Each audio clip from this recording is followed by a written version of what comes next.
Yes news में आप सभी दर्शकों का स्वागत है। मैं आपके साथ इलियास बड़ेखर।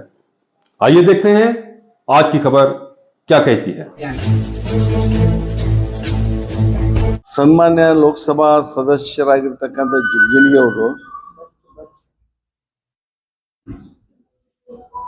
ಕೆಲವು ವಿಚಾರಗಳನ್ನ ಹೇಳಿದ್ದಾರೆ. ಒಂದು, ಕಾಂಗ್ರೆಸ್ ಪಕ್ಷ ಅಂಬೇಡ್ಕರ್ಗೆ ಹಲವಾರು ವಿಚಾರದಲ್ಲಿ ಅನ್ಯಾಯ ಮಾಡಿದೆ ಅಂತಕ್ಕಂಥ ವಿಚಾರವನ್ನ ಅವರು ಹೇಳಿದ್ದಾರೆ. ಆಮೇಲೆ ಇನ್ನೊಂದು ಮುಂದುವರಿದು, ನಾವಂತೂ ಕೇಳಿಲ್ಲ ಅವ್ರ ರಾಜೀನಾಮೆ. ಯಾರೋ ದಲಿತ ನಮ್ಮ ಸಂಘಟನೆ ಮಾಡ್ತಕ್ಕಂಥ ಯುವಕರು ಯಾರೇ ಅವ್ರ ರಾಜೀನಾಮೆ ಕೇಳಿರ್ಬೋದು.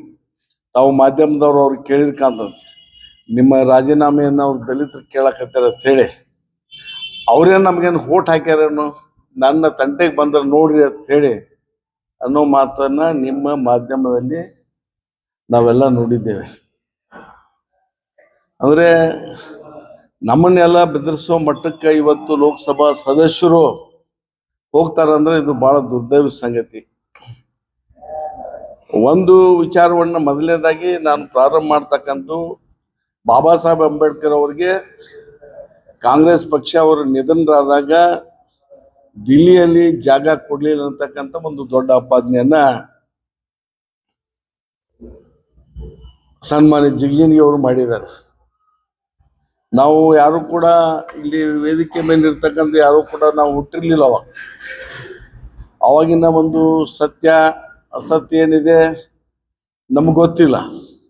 ಆದರೆ ನಾವು ಕಲೆಕ್ಟ್ ಮಾಡಿರ್ತಕ್ಕಂಥ ಒಂದು ಸೋರ್ಸ್ ಏನಿದೆ, ಮಾಹಿತಿ ಏನಿದೆ, ಬಾಬಾ ಸಾಹೇಬ್ ಅಂಬೇಡ್ಕರ್ ಅವರ ಕರ್ಮಭೂಮಿ, ಜನ್ಮಭೂಮಿ ಎಲ್ಲವೂ ಕೂಡ ಹಲವಾರು ವರ್ಷಗಳವರೆಗೆ ಮಹಾರಾಷ್ಟ್ರ ಆಗಿರೋದ್ರಿಂದ ಅವರ ಕುಟುಂಬ ಸದಸ್ಯರು ನಾವು ಅವರನ್ನ ಅಲ್ಲೇ ಮಹಾರಾಷ್ಟ್ರದಲ್ಲಿ ಮುಂಬೈನಲ್ಲೇನೆ ಅವರ ಅಂತ್ಯಕ್ರಿಯೆ ನಾವು ಮಾಡ್ತೀವಿ ಅಂತ ಹೇಳಿ ಅವ್ರ ಕುಟುಂಬ ವರ್ಗದವರು ಅಪೇಕ್ಷೆ ಪಟ್ಟಾಗ ಅವರನ್ನ ಮುಂಬೈಗೆ ತಂದು ಸಂಸ್ಕಾರ ಮಾಡಿದ್ರು ಅಂತ ಹೇಳಿ ನಮಗಿರ್ತಕ್ಕಂಥ ಒಂದು ಮಾಹಿತಿ. ಆದರೆ ಬಿಜೆಪಿಯವರು ತಿರ್ಗಾ ಮುರ್ಗ ಇವತ್ತು ಏನ್ ಮಾಡ್ತಾ ಇದ್ದಾರೆ ಅಂದ್ರೆ, ಬಾಬಾ ಸಾಹೇಬ್ ಅಂಬೇಡ್ಕರ್ ಅವರಿಗೆ ಕಾಂಗ್ರೆಸ್ ಪಕ್ಷ ದಿಲ್ಲಿಯಲ್ಲಿ ಅಂತ್ಯ ಸಂಸ್ಕಾರ ಮಾಡಲಿಕ್ಕೆ ಜಾಗ ಕೊಟ್ಟಿಲ್ಲ ಅಂತಕ್ಕಂಥದ್ದು ಯಾವುದೇ ಬೇಸ್ಲೆಸ್ ಇದು. ಇದಕ್ಕೆ ಯಾವುದೇ ರೀತಿಯಾಗಿರ್ತಕ್ಕಂಥ ಇದು ಇಲ್ಲ, ಆಧಾರ ಇಲ್ಲ. ಎರಡನೇದಾಗಿ,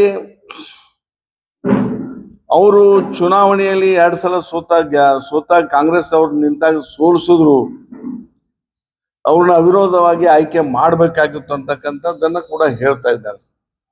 ನಾನು ಕೂಡ ಒಪ್ತೇನೆ, ಅಂತ ಮೇಧಾವಿಯನ್ನ ಆ ಸಂದರ್ಭದಲ್ಲಿ ಯಾಕೆ ವಿರೋಧ ಮಾಡಿದ್ರು ನಮಗೂ ಕೂಡ ಗೊತ್ತಿಲ್ಲ. ಅವ್ರನ್ನ ಅವಿರೋಧವಾಗಿನೇ ಆಯ್ಕೆ ಮಾಡಬೇಕಾಗಿತ್ತು. ಅಂತ ಅಗಾಧವಂತ ವ್ಯಕ್ತಿತ್ವನ್ನ ಆ ಕಾಲದಲ್ಲಿ ಪಡೆದಿದ್ರು. ಅವ್ರು ಆಲ್ರೆಡಿ ಇವೆಲ್ಲ ಸಂವಿಧಾನ ಬರೆದಂತ ಕೆಲಸ ಅವೆಲ್ಲ ಮುಗಿಸಿದ್ರು, ಅವರೆಲ್ಲ ಮಾಡ್ಬೇಕಾಗಿತ್ತು. ಅದನ್ನ ನಾನು ಒಪ್ತೀನಿ. ಆದ್ರೆ ನಾನು ಬಿಜೆಪಿ ಅವ್ರಿಗೆ ಒಂದು ಪ್ರಶ್ನೆಯನ್ನು ಕೇಳಕ್ಕೆ ಬಯಸ್ತೇನೆ. ನೀವು ಕೂಡ ಅಸ್ತಿತ್ವದಲ್ಲಿ ಇದ್ರಿ, ಜನಸಂಘ ಸಂಸ್ಥೆ ಮುಖಾಂತರ ಬಿಜೆಪಿ ಅವರ ಅಸ್ತಿತ್ವ ಕೂಡ ಆ ಸಂದರ್ಭದಲ್ಲಿ ಇತ್ತು. ಬಿಜೆಪಿ ಅವರ ಅಸ್ತಿತ್ವ ಜನಸಂಘದ ಮುಖಾಂತರ. ಮತ್ತು ಜನಸಂಘದವರು ಯಾರಾದ್ರೂ ಹೋಗಿ ಬಾಬಾ ಸಾಹೇಬ್ ಅಂಬೇಡ್ಕರ್ ಕಾಂಗ್ರೆಸ್ ಸೋಲಿಸ್ತಾ ಇದ್ದಾರ, ಅವ್ರನ್ನ ವಿರೋಧ ಮಾಡ್ತಾ ಇದ್ದಾರ, ನಾವು ಅವ್ರ ಬೆಂಬಲಿಗೆ ನಿಂತು ಅವ್ರನ್ನ ಗೆಲ್ಲಿಸ್ಬೇಕಂತಕ್ಕಂಥ ವಿಚಾರ ನೀವೇನಾದ್ರೂ ಮಾಡಿದ್ರೆ, ಅಥವಾ ನೀವೇನಾದ್ರೂ ಸಹಾಯ ಮಾಡಿದ್ದೀರಾ? ನೀವೇನಾದ್ರೂ ಸಹಾಯ ಮಾಡಿದ್ರ, ನೀವು ಬೆಂಬಲಿಸಿದ್ರ, ನೀವು ಮಾತನಾಡ್ತಕ್ಕಂಥ ವಿಚಾರಕ್ಕೆ ಒಂದು ನೈತಿಕ ಬಲ ಬರ್ತಿತ್ತು. ನೀವೇನು ಮಾಡಿದ್ರೆ ಸುಮ್ಮನೆ ಗಾಳಿಗೊಪ್ಪರವಾಗಿ ಅಪಾದನೆ ಮಾಡ್ತಕ್ಕಂಥದ್ದು ಯಾವುದು ಕೂಡ ಅರ್ಥ ಇಲ್ಲ ಅಂತ ಹೇಳಿ ನಾನು ಹೇಳಲಿಕ್ಕೆ ಬಯಸ್ತಾ ಇದ್ದೇನೆ. ನಾನು ಒಪ್ತೇನೆ, ಬಾಬಾ ಸಾಹೇಬ್ ಅಂಬೇಡ್ಕರ್ನ ಅವಿರೋಧವಾಗಿ ಲೋಕಸಭೆಗೆ ಆಯ್ಕೆ ಮಾಡಬೇಕಾಗಿತ್ತು.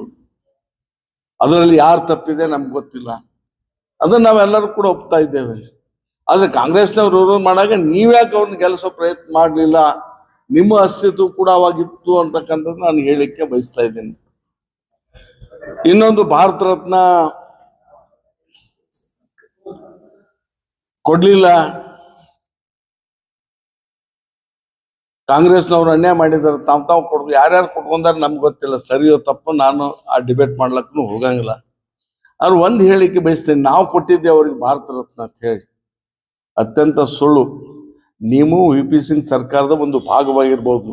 ಆ ಕಾಲದಲ್ಲಿ ಬಾಬಾ ಸಾಹೇಬ್ ಅಂಬೇಡ್ಕರ್ ಅವರಿಗೆ ಭಾರತ ರತ್ನ ಸಿಗ್ಬೇಕು ಅಂತ ಹೇಳಿ ವಿ ಪಿ ಸಿಂಗ್ ಅವರಿಗೆ ವೈಯಕ್ತಿಕವಾಗಿ ಒತ್ತಡ ತಂದಿರ್ತಕ್ಕಂಥವ್ರು ಯಾವ್ದಾದ್ರಿಂದ ರಾಮ್ ವಿಲಾಸ್ ಪಾಸ್ವಾನ್ ಅವರು.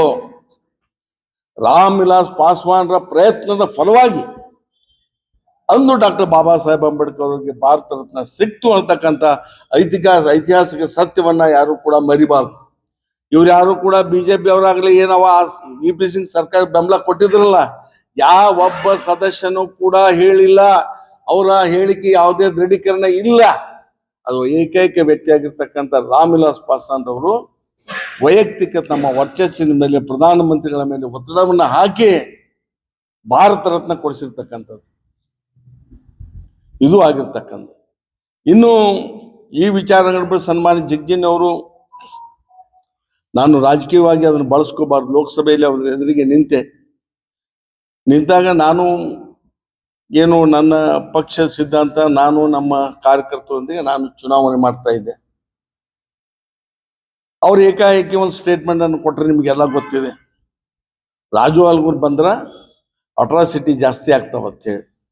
ನಾನು ಮತ್ತೊಮ್ಮೆ ಪುನಃ ನಿಮ್ಮನ್ನೆಲ್ಲ ಕರೆದು ಹೇಳಿದೆ, ನಾನು ಏನಾದರೂ ಇಲ್ಲಿವರೆಗೆ ಒಂದೇ ಒಂದು ಅಟ್ರಾಸಿಟಿ ಮಾಡಿರ್ತಕ್ಕಂಥದ್ದು, ಯಾರಿಗಾದ್ರೂ ದೌರ್ಜನ್ಯ ಮಾಡಿರ್ತಕ್ಕಂಥ ಒಂದು ಉದಾಹರಣೆ ಇದ್ರೆ ನೀವು ತಂದು ಕೊಟ್ರೆ ನಾನು ತಕ್ಷಣ ಈ ಚುನಾವಣೆ ಪ್ರಕ್ರಿಯೆಯಿಂದ ವಿಡ್ರಾ ಮಾಡ್ತಾ ಇದ್ದೇನೆ ನನ್ನ ನಾಮಿನೇಷನ್ನ, ಅಥವಾ ನನ್ನ ಅಭ್ಯರ್ಥಿಯನ್ನು ನಿಂತಿದ್ದೇನೆ, ಅದರಿಂದ ಹಿಂದೆ ಸರಿತೇನೆ ಅಂತಕ್ಕಂಥ ಮಾತನ್ನ ಅದು ಹೆಂಗೆ ಚಾಲೆಂಜ್ ಮಾಡಿದ್ದೆ. ನಾನು ನಮ್ಮ ಅಪ್ಪ ಹುಟ್ಟಿದ್ರೆ ನಾನು ಮಾಡ್ತೀನಿ, ನೀವೇನಾದರೂ ನಿಮ್ಮ ಅಪ್ಪ ಹುಟ್ಟಿದ್ರೆ ನೀವು ಅದನ್ನ ದಾಖಲೆಗಳನ್ನ ಪ್ರೊಡ್ಯೂಸ್ ಮಾಡ್ರಿ ಅಂತ ಹೇಳಿದ್ದೆ. ಅವತ್ತು ಹೇಳಿದ್ದೆ ನಾನು. ಆಮೇಲೆ ನೀವೆಲ್ಲ ಹೋಗಿ ಇನ್ನೊಂದು ಅವ್ರ ಪತ್ರಿಕಾಗೋಷ್ಠಿಯನ್ನು ಮಾಡೋರು, ನೀವೆಲ್ಲ ಕೇಳಿದ್ರಿ, ಇಲ್ಲ ರಾಜು ಆಲ್ಗೂರ್ ಒಳ್ಳೆ ಬಂದನ್ನ ಅವ ಮಾಡಂಗಿಲ್ಲ, ಅವ್ರ ಹಿಂದೆ ಅವ್ರ ಜನ ಮಾಡ್ತಾರ ಅಂತ ಹೇಳಿದ್ರು. ನಿಮ್ಗೆ ಹೇಳಿದ್ರಿ ಇಲ್ಲ, ಇದೇ ಮಾತು ಹೇಳಿದ್ರಲ್ಲ ಅವಾಗ, ನೀವೇ ಎಲ್ಲ ಇದ್ರಿ ಅವಾಗ. ಅಂದ್ರ ಈ ಜನಾಂಗ 2 ಸಲ ಲೋಕಸಭೆಗೆ ಆರಿಸಿ ಬರ್ಲಿಕ್ಕೆ ಈ ಜನಾಂಗ ಕಾರಣ. ಇವರೆಲ್ಲರಿಗೂ ನಾವು ಪರಿಪರಿಯಾಗಿ ವಿನಂತಿಯಾಗಿ ಕೈ ಮುಗಿದು ಕಾಲು ಮುಗಿದು ಕಾಂಗ್ರೆಸ್ಸಿಗೆ ಪ್ರಕಾಶ್ ರಾಠೋಡ್ ಅವರಿಗೆ ವೋಟ್ ಹಾಕಿದೆ ಅಂತ ಹೇಳಿ ನಾನು ವಿನಂತಿ ಮಾಡಿದೆ. ಒಬ್ಬ ಕಾರ್ಯಕರ್ತನಾಗಿ, ಕಾಂಗ್ರೆಸ್ ಪಕ್ಷದ ಒಬ್ಬ ನಾಯಕನಾಗಿ ವಿನಂತಿ ಮಾಡಿದಾಗ ನಮ್ಮ ಸಮಾಜ ನನ್ನ ಮಾತಿಗೆ ಅಥವಾ ನಮ್ಮ ಕಾಂಗ್ರೆಸ್ ಪಕ್ಷದವ್ರ ಮಾತಿಗೆ ಬೆಲೆ ಕೊಡಲಿಲ್ಲ. ಇಲ್ಲ, ನಾವೆಲ್ಲ ಒಂದೇ ತಿಳ್ಕೊಂಡು 2 ಸಲ ಲೋಕಸಭೆಗೆ ಆಯ್ಕೆ ಮಾಡಿದ್ರು. ಪ್ರಕಾಶ್ ರಾಠೋಡ್ ಅವ್ರು ಬಿದ್ದಿದ್ದು ಕೇವಲ 40,000 ಅಂತರದಲ್ಲಿ ಮೊದಲನೇ ಸಲ. ಇವರ ಉಪಕಾರವನ್ನು ಸ್ಮರಣೆ ಮಾಡದೆ ಇವರೇನು ವೋಟ್ ಹಾಕ್ಯಾರ ನನಗೆ ಕೇಳ್ತಕ್ಕಂಥ ಒಂದು ಏನು ದುರಂಕಾರ ಏನಿದೆ, ಇದನ್ನ ನಾವು ಖಂಡಿಸ್ಬೇಕಾಗ್ತದೆ. ನಾವು ಯಾರು ಕೂಡ ಅವ್ರ ತಂಟೆಗೆ ಹೋಗಿಲ್ಲ, ಅವ್ರ ರಾಜೀನಾಮೆ ಇವತ್ತು ಕೇಳಂಗ, ನಾಳೆನೂ ಕೇಳಂಗಿಲ್ಲ.